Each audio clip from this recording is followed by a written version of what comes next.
پارہ نمبر 10 سورہ توبہ آیت نمبر 25۔ لفظی ترجمہ: لقد البتہ تحقیق نصرکم اللہ مدد کی تمہاری اللہ نے فی مواطن جگہوں میں کثیرۃ بہت سی ویوم اور دن حنین اور حنین کے دن اذ جب اعجبتکم بھلی لگی تمہیں کثرتکم کثرت تمہاری فلم پس نہ تغنی اس نے فائدہ دیا عنکم تمہیں شیئاً کچھ بھی وضاقت اور تنگ ہو گئی علیکم تم پر الارض زمین بما باوجود اس کے جو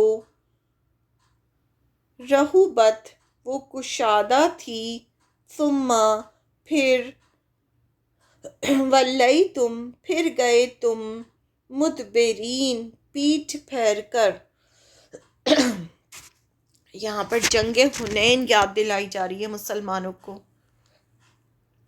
یقیناً اللہ تعالیٰ نے بہت سے میدانوں میں تمہیں فتح دی ہے اور حنین کی لڑائی والے دن بھی اللہ تعالیٰ نے حنین کی جنگ حنین میں بھی تمہیں مدد کی تھی تمہاری، جبکہ تمہاری کثرت نے تمہیں کوئی فائدہ نہ دیا، جو تم بہت زیادہ تھے، بہت نمبر میں بہت زیادہ تھے، جبکہ زمین باوجود اپنی کشادگی کے تم پر تنگ ہو گئی، یعنی اتنی بڑی زمین تھی لیکن وہ زمین تم پر تنگ ہو گئی تھی جنگ کے دوران، اور تم پیٹھ پھیر کر مڑ گئے تھے، یعنی تم پیٹھ پھیر لی تھی تم نے اس جنگ میں۔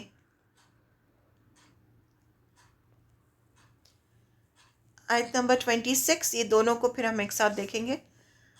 ثم پھر انزلہ اتاری اللہ نے سکینتہ سکینت اپنی علی اوپر رسول ہی اپنے رسول پر وعلی المؤمنین اور مومنوں پر وانزل اور اس نے اتارے جنوداً ایسے لشکر لم نہیں تروہا دیکھا تم نے انہیں وعذب اور اس نے عذاب دیا الذین ان کو جنہوں نے کفروا کفر کیا وذالک اور یہی ہے جزاء بدلہ الکافرین کافروں کا۔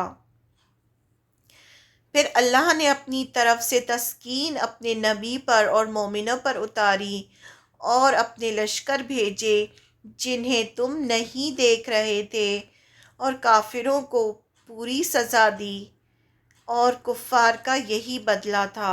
یعنی اللہ تعالیٰ نے فرشتوں کا نزول کیا تھا جنگ حنین کے دن۔ ایکسپلینیشن آیت نمبر 25 اور 26 کا: یقیناً اللہ نے بہت سے میدانوں میں تمہیں فتح دی ہے، یعنی جب اللہ نے اعلان برات کیا، یعنی جو سورہ توبہ کی اتنی ساری آیتیں نازل کی، تو کچھ مسلمانوں کو یہ خوف ہوا کہ اس پر عمل کرنے سے عرب کے کونے کونے میں جنگ کی آگ بھڑک اٹھے گی اور اس کا مقابلہ کرنا مشکل ہوگا، انہیں پورے عرب سے نکالنا تھا نا مشرکوں کو 4 مہینے کے بعد، تو انہیں تھوڑا خوف ہوا۔ ان سے کہا جا رہا ہے کہ خوف نہ کرو، جو خدا تمہاری اس سے بہت زیادہ سخت خطروں کے موقع پر تمہاری مدد کر چکا ہے، وہ اب بھی تمہاری مدد کے لیے موجود ہے۔ اللہ نے بدر میں فرشتوں کو اتار کر مدد کی تھی، پہلے بھی اللہ تعالیٰ نے بدر میں اتارے تھے فرشتے، اور حنین کی لڑائی والے دن بھی جبکہ تمہاری کثرت نے تمہیں کوئی فائدہ نہ دیا، جبکہ زمین باوجود اپنی کشادگی کے تم پر تنگ ہو گئی اور تم پیٹھ پھیر کر مڑ گئے۔ پھر اللہ نے اپنی طرف سے تسکین اپنے نبی پر اور مومنوں پر اتاری اور اپنے لشکر بھیجے جنہیں تم دیکھ نہیں رہے تھے، اور کافروں کو پوری سزا دی، ان کفار کا یہی بدلہ تھا۔ حنین مکہ اور طائف کے بیچ ایک وادی ہے۔ وہاں حوازن اور ثقیف دو قبیلے رہتے تھے، یہ دونوں مسلمان نہیں ہوئے تھے۔ یہ فتح مکہ کی بعد ہوا تھا، یہ جنگ حنین جو تھی فتح مکہ کے بعد ہوئی تھی۔ فتح مکہ کے وقت تو سب مسلمان ہو گئے تھے، لیکن یہ جو دو قبائل تھے یہ مکہ اور طائف کے بیچ میں تھے، حوازن اور ثقیف، اور یہ مسلمان نہیں ہوئے تھے اور اسلام کے دشمن تھے۔ یہ دونوں قبیلے تیر اندازی میں مشہور تھے، یعنی بہت اچھے تیر چلاتے تھے ان کے جو قبیلے کے لوگ تھے۔ یہ مسلمانوں کے خلاف لڑنے کی تیاری کر رہے تھے، جس کا علم رسول اللہ صلی اللہ علیہ وسلم کو ہوا تو آپ بہت بڑا لشکر لے کر ان قبیلوں سے جنگ کے لیے حنین تشریف لے گئے۔ یہ فتح مکہ کے 18-19 دن بعد شوال کا واقعہ ہے۔ ان قبیلوں نے مسلمانوں کے خلاف خوب تیاری کر رکھی تھی اور الگ الگ جگہوں پر تیر اندازوں کو کھڑا کر دیا تھا۔ ادھر کچھ مسلمانوں میں یہ غرور پیدا ہو گیا کہ ہم تعداد میں بہت زیادہ ہیں، ہمیں کوئی نہ ہرا پائے گا۔ کچھ مسلمانوں نے سوچا کہ ہم تو بہت زیادہ ہیں، اتنا بڑا لشکر لے کر جا رہے ہیں مسلمان، تو ہمیں کوئی نہیں ہرا پائے گا۔ یعنی اللہ کی مدد کے بجائے اپنی کثرت تعداد پر بھروسہ زیادہ ہو گیا۔ اللہ تعالیٰ کو یہ بات پسند نہیں آئی۔ جب حوازن کے تیر اندازوں نے الگ الگ جگہوں سے مسلمانوں کے لشکروں پر ایک ساتھ تیر اندازی کی تو اس اچانک تیروں کی بوچھار سے مسلمانوں کے قدم اکھڑ گئے اور وہ بھاگ کھڑے ہوئے۔ اب کیا ہوا، جب آپ صلی اللہ علیہ وسلم لشکر لے کر وہاں پہنچے تو پہاڑی علاقہ تھا اور وہ جگہ جگہ چھپے ہوئے کھڑے ہوئے تھے، اور جیسے ہی مسلمانوں کا لشکر وہاں پہنچا اور انہوں نے چاروں طرف سے تیر برسانا شروع کر دیے، تو جیسے ہی تیر آ کے جو مسلمانوں کو لگنا شروع ہوئے تو مسلمان بھاگنا شروع ہو گئے۔ میدان میں صرف رسول اللہ صلی اللہ علیہ وسلم اور تھوڑے سے مسلمان رہ گئے۔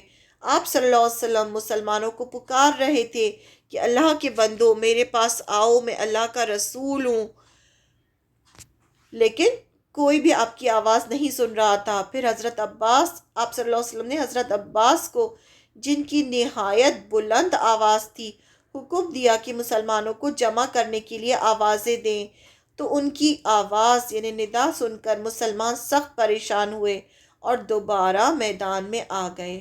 جب انہوں نے زور سے آواز دی کہ کہاں ہیں وہ لوگ جنہوں نے بیعت رضوان کی تھی، جنہوں نے جنگ بدر لڑی تھی، اس طرح سے کر کے انہوں نے آواز دی کہ رسول اللہ کے پاس آؤ، تو سارے مسلمان جو ادھر ادھر بھاگ گئے تھے وہ ان کی آواز سن کر دوبارہ واپس آئے، دوبارہ میدان میں آ گئے۔ پھر اس طرح جم کر لڑے کہ اللہ تعالیٰ نے انہیں فتح عطا فرمائی، اللہ تعالیٰ کی مدد بھی حاصل ہوئی، جس سے ان کے دلوں سے دشمنوں کا خوف دور ہو گیا۔ جو سکینت اللہ تعالیٰ نے نازل کی، اس سے دشمن کا جو خوف تھا وہ چلا گیا۔ دوسرا، فرشتوں کا نزول ہوا۔ اس جنگ میں مسلمانوں نے 6000 کافروں کو قیدی بنایا، جنہیں بعد میں نبی کریم صلی اللہ علیہ وسلم کی درخواست پر چھوڑ دیا گیا، اور بہت سا مال غنیمت بھی حاصل ہوا۔ جنگ کے بعد ان کے بہت سے سردار بھی مسلمان ہو گئے۔ یہاں اس آیت میں اللہ تعالیٰ اسی واقعے کا شارٹ ذکر فرما رہے ہیں، انہیں یاد دلا رہے ہیں کہ دیکھو جنگ حنین میں بھی تو تمہاری مدد کی تھی اللہ نے۔